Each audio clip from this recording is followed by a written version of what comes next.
बाबा बागेश्वर धाम सरकार यानी पंडित धीरेन्द्र कृष्ण शास्त्री ने भरत तिवारी का नाम लिया। उन्होंने कहा, बिहार का एक बालक हिंदुओं के लिए लड़ता था, सनातनियों के लिए लड़ता था, उसका नाम भरत तिवारी था। बिहार का एक बालक जो हिंदुओं के लिए लड़ता था, सनातनियों के लिए लड़ता था, उसका नाम भरत तिवारी था।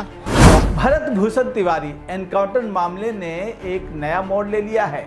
बिलोटी गांव में भरत तिवारी एनकाउंटर के विरोध में एक विशाल महापंचायत बुलाई गई और इस महापंचायत में जो तस्वीरें सामने आई हैं, उन्होंने कई नए सवाल खड़े कर दिए हैं।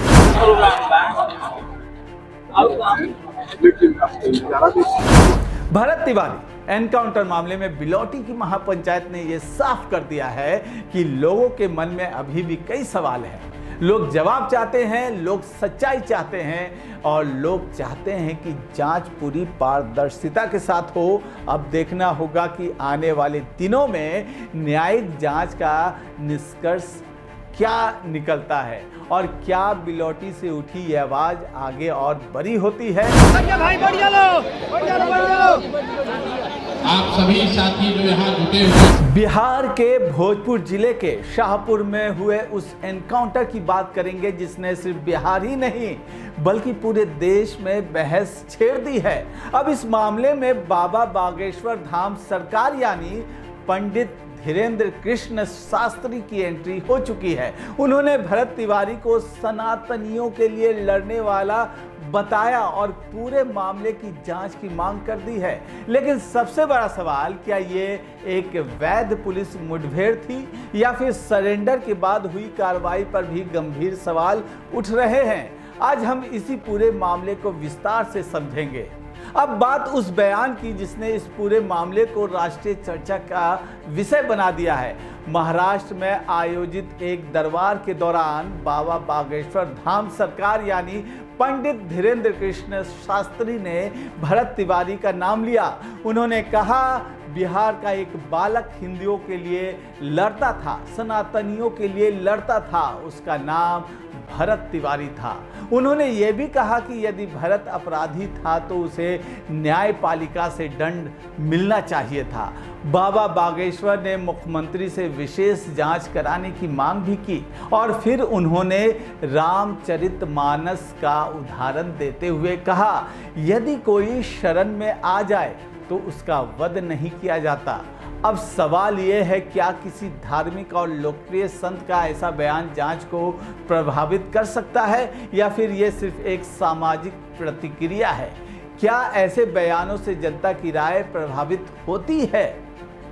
भरत भूषण तिवारी एनकाउंटर मामले ने एक नया मोड़ ले लिया है। बिलोटी गांव में भरत तिवारी एनकाउंटर के विरोध में एक विशाल महापंचायत बुलाई गई और इस महापंचायत में जो तस्वीरें सामने आई हैं, उन्होंने कई नए सवाल खड़े कर दिए हैं। बिलोटी में उमड़ा जनसैलाब, गांव की गलियां, खेतों के किनारे, सड़कों पर लोगों का हुजूम, बुजुर्ग, युवा, महिलाएं और सिर्फ भोजपुर ही नहीं बल्कि बिहार के अलग अलग जिलों के साथ साथ उत्तर प्रदेश से भी लोग इस महापंचायत में पहुंचते दिखाई दिए। जैसे जैसे भीड़ बढ़ती गई वैसे वैसे माहौल भी गर्म होता गया। लोगों के हाथों में तख्तियां थी, कई लोग न्याय की मांग कर रहे थे तो कई लोग सीधे पुलिस कार्रवाई पर सवाल उठा रहे थे। पुलिस के खिलाफ गूंजे नारे। महापंचायत के दौरान सबसे ज्यादा चर्चा जिस बात की रही वो थी पुलिस के खिलाफ हुई नारेबाजी। सभा में मौजूद लोगों ने भरत तिवारी एनकाउंटर की निष्पक्ष जांच की मांग उठाई। कई वक्ताओं ने कहा कि सच्चाई सामने आनी चाहिए।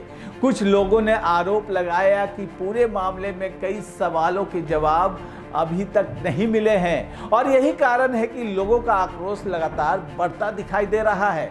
लेकिन यहाँ सबसे बड़ा सवाल उठता है, क्या ये सिर्फ एक गांव का गुस्सा है या फिर ये मामला अब एक बड़े जन आंदोलन का रूप लेता जा रहा है? आखिर इतनी बड़ी भीड़ क्यों जुटी? यह सवाल सबसे महत्वपूर्ण है। क्योंकि किसी भी गांव में महापंचायत होना एक सामान्य बात नहीं हो सकती है। लेकिन जब दूसरे जिलों और दूसरे राज्यों से लोग भी पहुंचने लगे तो मामला सिर्फ स्थानीय नहीं रह जाता।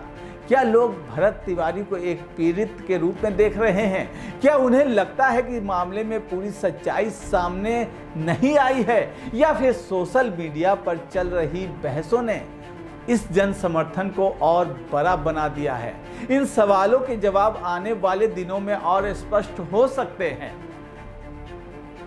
महापंचायत की भीड़ ने एक और संकेत दिया है। वो संकेत है बढ़ते जन दबाव का।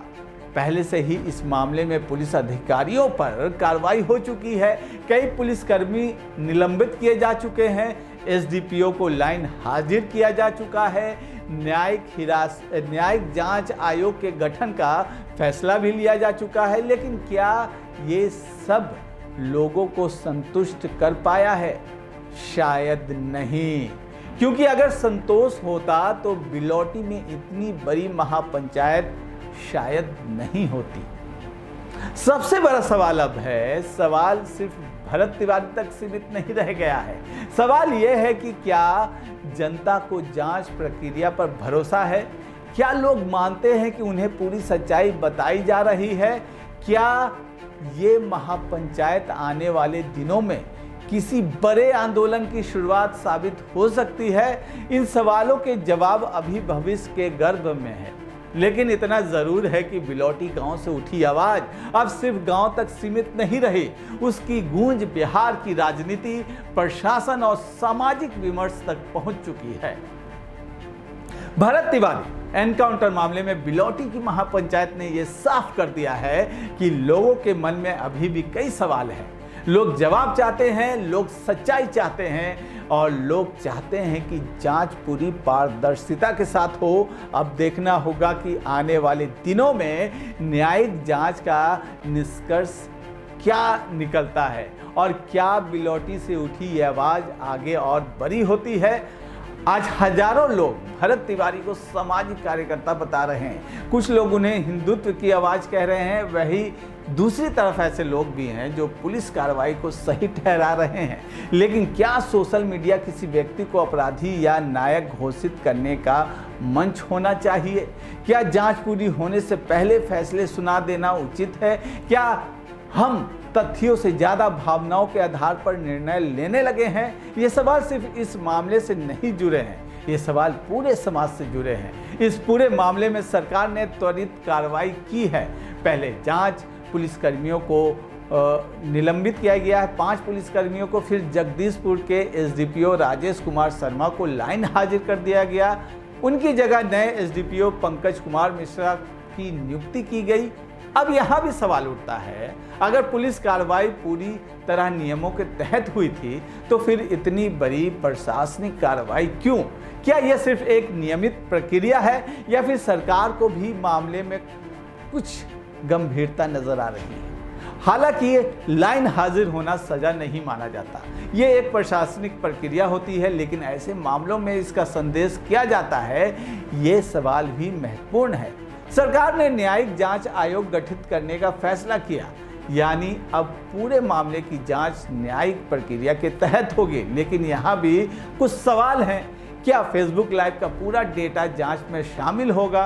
क्या मौके पर मौजूद सभी पुलिसकर्मियों के बयान सार्वजनिक होंगे? क्या पोस्टमार्टम रिपोर्ट और फॉरेंसिक रिपोर्ट से पूरी तस्वीर साफ होगी? और सबसे महत्वपूर्ण, क्या इस जांच से जनता का भरोसा बहाल हो पाएगा?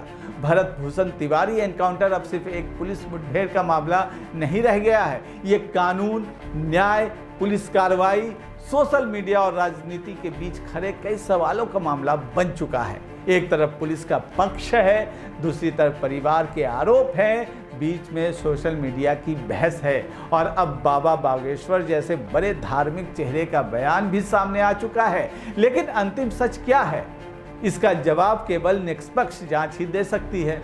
तब तक सवाल पूछना जरूरी है, लेकिन निष्कर्ष पर पहुंचना शायद जल्दबाजी होगी। आपकी क्या राय है? क्या ये एनकाउंटर पूरी तरह जायज था या फिर सरेंडर के बाद हुई कार्रवाई की गहराई से जांच होनी चाहिए? अपनी राय कमेंट बॉक्स में जरूर बताइए। अगर आपको ये विश्लेषण पसंद आया हो तो वीडियो को लाइक करें, शेयर करें और चैनल को सब्सक्राइब करना ना भूलें। मिलते हैं अगले पॉडकास्ट में। फिलहाल मुझे दीजिए इजाजत। नमस्कार।